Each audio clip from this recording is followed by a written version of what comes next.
यह कहानी 14 नवंबर 1995 की है। रात का समय था। चारों ओर घनघोर अंधेरा था। कोहरे से भरी हुई सड़क थी। ठंड का मौसम था क्योंकि नवंबर का महीना चल रहा था। चीन की एक बस जिसका नंबर 375 अपने निर्धारित समय पर हुआन बस टर्मिनल से फॉरग्रांट हिल के लिए निकलती है। बस पूरे यात्रियों से भरी हुई थी, मगर कुछ किलोमीटर चलने के बाद बस से देखते ही देखते एक एक करके यात्री अपने अपने बस स्टॉप पर उतरते चले गए। अब बस पूरी खाली हो चुकी थी। बस में अब एक ड्राइवर और एक महिला कंडक्टर बची थी। फॉरग्रांट हिल का सफर अभी लंबा था क्योंकि अभी और 7 स्टॉप बचे हुए थे। लगभग आधी रात का समय हो चुका था और शांति पूरी तरह से पसर गई थी और उस बस का रास्ता भी गांव और जंगलों के बीच से होता हुआ जा रहा था।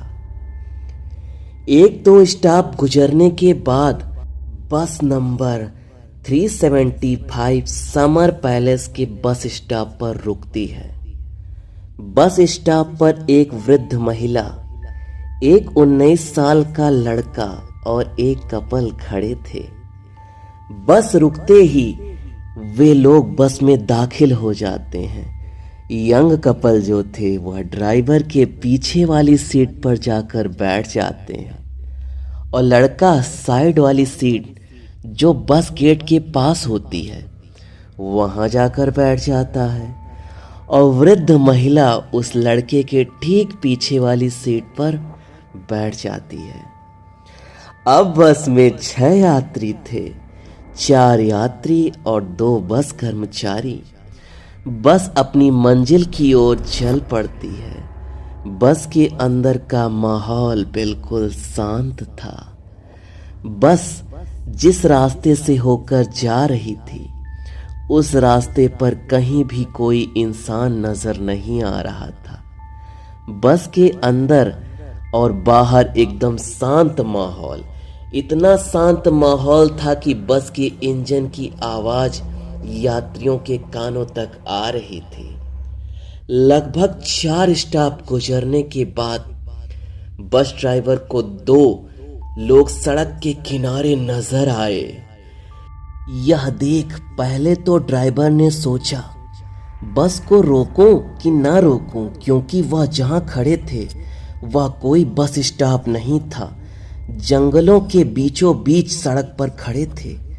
फिर महिला कंडक्टर के समझाने पर ड्राइवर ने बस को रोक दिया क्योंकि यह आखिरी बस थी रोड की और उन्हें कोई और दूसरी बस भी नहीं मिलेगी। बस रोकते ही दोनों लोग पीछे के दरवाजे से बस में दाखिल होते हैं। बस में सफर कर रहे यात्रियों और बस कर्मचारियों की नजर जब उन पर पड़ी तो वह लोग डर गए क्योंकि वह 2 लोग नहीं बल्कि 3 लोग थे।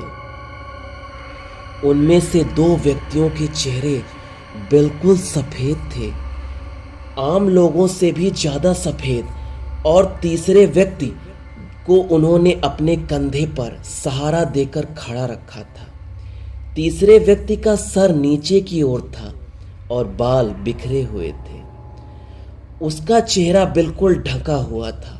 तीनों लोगों ने चीन के प्राचीन काल के कपड़े पहने हुए थे, जैसे चीन की क्वींस डायनेस्टी हुआ करते थे उस जमाने के कपड़े पहने हुए थे, जो कि बस में सफर कर रहे सभी यात्रियों को आश्चर्यपूर्ण लगा। तीनों व्यक्ति बस के सबसे पीछे वाली सीट पर जाकर बैठ गए। बस में अशांति न फैले इसकी वजह से महिला कंडक्टर ने लोगों को समझाया, हो सकता है ये लोग किसी नाटक कंपनी में काम करते हों, देर रात होने की वजह से घर जाने की जल्दी में वे अपना कपड़ा उतारना भूल गए हों।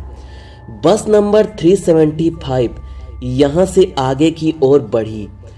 अब बस में कुल 9 लोग सवार थे, 6 लोग जो पहले से थे और 3 और आ गए थे। बस में पहले से जो वृद्ध महिला सफर कर रही थी वह बार बार पीछे मुड़कर देख रही थी। अगला स्टॉप आ गया। यंग कपल जो थे वह स्टॉप पर उतर गए। बस नंबर 375 375 फिर से अपनी मंजिल की ओर बढ़ती है। अब बस में कुल 7 लोग थे। बस यहां से आगे बढ़ती है। अभी भी वह वृद्ध महिला बार बार पीछे मुड़कर उन तीनों लोगों को देख रही थी। वे लोग उस बूढ़ी महिला को कुछ अजीब लग रहे थे, मगर बस में मौजूद बाकी सारे लोग अपने काम में व्यस्त थे। महिला कंडक्टर ड्राइवर से बात करने में व्यस्त थी। वहीं वृद्ध महिला के आगे बैठा हुआ लड़का बस की खिड़की की ओर बाहर नजारा देख रहा था। करीब 2-3 किलोमीटर ऐसे ही आगे जाने के बाद वृद्ध महिला जोर जोर से चिल्लाने लगती है और अपने आगे बैठे हुए लड़के को एक तमाचा लगा देती है और कहती है, कहाँ है मेरा पर्स, जल्दी दो। यह सुनकर महिला कंडक्टर वृद्ध की ओर आ जाती है और कहती है, आपका पर्स इसने नहीं चुराया है, यह तो आपके आगे बैठा हुआ है। लड़के ने भी यह बात वृद्ध महिला को समझाई, मगर वृद्ध महिला अपनी बातों पर अड़ी हुई थी और लड़के को पुलिस के हवाले करने की धमकी देने लगी। ड्राइवर और महिला कंडक्टर से वृद्ध महिला को बहुत समझाया गया, मगर वह नहीं मानी और ड्राइवर को अगले बस स्टॉप पर बस रोकने के लिए बोलती है। बस के रुकते ही वृद्ध महिला लड़के का कॉलर घसीटकर बस के नीचे उतार देती है और बस वापस अपने मंजिल को निकल जाती है। अपने साथ हुई घटना से लड़का बहुत परेशान हो चुका था। लड़के ने वृद्ध महिला से बोला, मैंने आपका पर्स नहीं चुराया है, आपकी गलत इल्जाम की वजह से मेरी आखिरी बस भी छूट गई। अब मैं घर कैसे जाऊंगा और आप मुझे पुलिस स्टेशन लेकर क्यों जा रही हैं? यहां तो कोई पुलिस स्टेशन भी नहीं है। तभी वृद्ध महिला एक लंबी गहरी सांस भरती है और लड़के से कहती है, मैंने तुम्हें पुलिस स्टेशन ले जाने के लिए बस से नहीं उतारा, ना ही तुमने मेरा पर्स चुराया है। यह इल्जाम मैंने तुम्हारी जान बचाने के लिए लगाया था। यह सुनकर लड़का चौंक गया और कहता है, आपने मेरी जान बचाई? कैसे जान बचाई? वृद्ध महिला कहती है, याद है तुम्हें वह 3 व्यक्ति जो बस के आखिरी में चढ़े थे? मैं पूरे रास्ते उन पर नजर रख रही थी। मुझे शुरू से वे लोग अजीब लग रहे थे। रास्ते के दौरान जब मैं उनको देख रही थी, उनके कपड़े तेज हवाओं के कारण थोड़ी देर के लिए हवा में उड़ रहे थे। यह देख मैं डर गई क्योंकि उनके पैर ही नहीं था और मुझे अपनी आंखों पर विश्वास नहीं हुआ। ऐसा लगा जैसे मैं कोई सपना देख रही हूँ। मैं लगातार उन पर नजर रखे हुई थी। तभी तीसरे व्यक्ति जो कंधे पर था, उसका चेहरा मुझे दिखा। मैं समझ गई वह कोई इंसान नहीं है। मुझे जितना जल्दी हो सके उस बस से उतरना था और तुम्हारी भी जान बचाना था। इसलिए मैंने अपने पर्स का झूठा इल्जाम तुम्हारे ऊपर लगाया था ताकि उन लोगों को कोई शक भी न हो और हम लोग बस से नीचे भी उतर जाएं। यह सुन लड़के ने कहा, अगर यह सच था तो आपने बस के कर्मचारियों को क्यों नहीं बताया?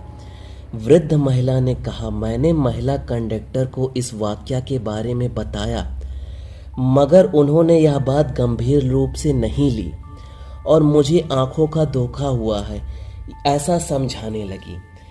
वृद्ध महिला और लड़का तुरंत वहां से पुलिस स्टेशन जाते हैं और पुलिस कर्मचारियों को अपने साथ घटी इस घटना के बारे में बताते हैं, मगर पुलिस कर्मचारी उनकी बातों पर यकीन नहीं करते हैं और उन्हें घर जाने की राय देते हैं। साथ ही पुलिस यह आश्वासन देती है कि अगर इस तरीके की घटना हुई है तो उसके ऊपर पुलिस कार्यवाही जरूर करेगी। वृद्ध महिला और लड़का अपने अपने घर चले जाते हैं। अगले दिन सुबह 15 नवंबर को पुलिस को सूचना मिलती है कि हुआंस बस टर्मिनल से फ्रैग्रेंट हिल तक जाने वाली रूट बस नंबर 375 गायब है और वह अपने निर्धारित बस टर्मिनल तक अभी तक नहीं पहुंची। पुलिस को यह सूचना मिलने के बाद यह समझ आ गया कि वृद्ध महिला और वह लड़का जो कह रहे थे वह सच था।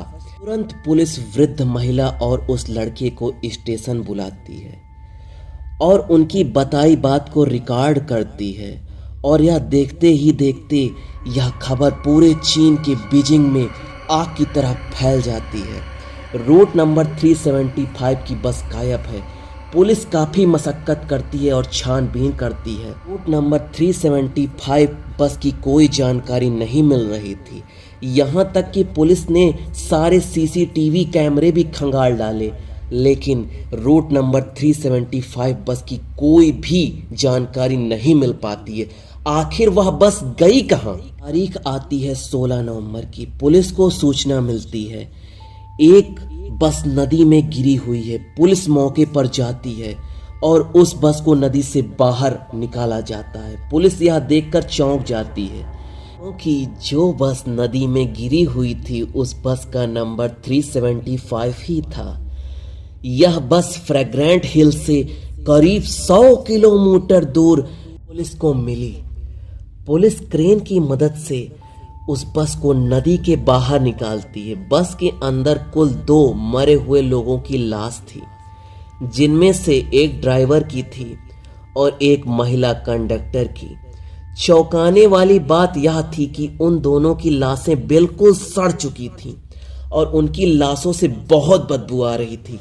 मौके पर मौजूद डॉक्टरों को यह बात चौंका रही थी कि मात्र 2 दिनों में कोई मरे हुए व्यक्ति की डेड बॉडीज इतनी नहीं सड़ सकती है। अभी तो और भी बहुत सारी चीजें चौंकाने वाली थीं।